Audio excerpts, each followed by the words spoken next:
መሰረተ ልማት የሚመለከት ነው ገና በጣም ብዙ ነገር ይቀራል።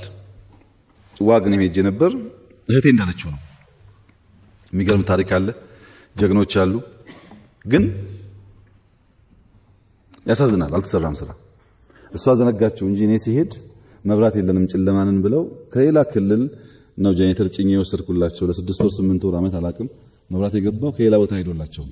እሱ ረስተዋለች። እሷ መንገድ ነው የምትጠይቀው። ግን ትክክለኛ ጥያቄ ነው። ዋግም ጎንደርም እውነት ነው ችግር አለ። ባህር ዳርም ችግር አለ። ዘንባባውን አትመልከቱ። ገባ ስትሉ ባህር ዳርም በጣም ብዙ ችግር አለ። እዚህ አዲስ አበባም ያለው ደህንነት እንዳይመስላችሁ። ደህንነት በጣም የተንሰራፋበት ሀገር ነው። ያ ሳይበቃን ደግሞ ትንሽ የነቃን ትንሽ የተማርን ትንሽ ገንዘብ ያየን ደግሞ ሰርቀን መደበቁን እንጂ መልሰን ልማቱን ወደ ህዝብ አንወስድም።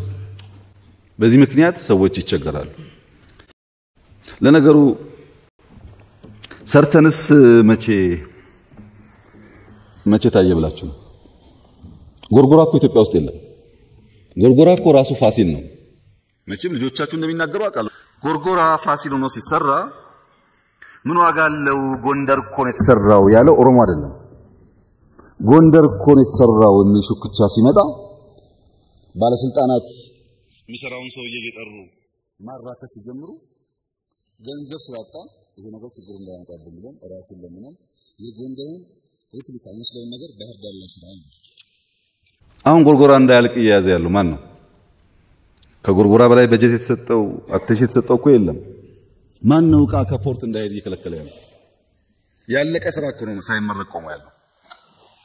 ማንም ሰው ጎርጎራ ሄዶ ጣናን አይቶ ያ መልክዓ ምድር አይቶ አለማድነቅ አይችልም። አስደማሚ ቦታ ነው። ግን እናንተ ካላከበራችሁት እናንተ ካላደነቃችሁት ቱሪስት አይመጣላችሁ። ፋሲል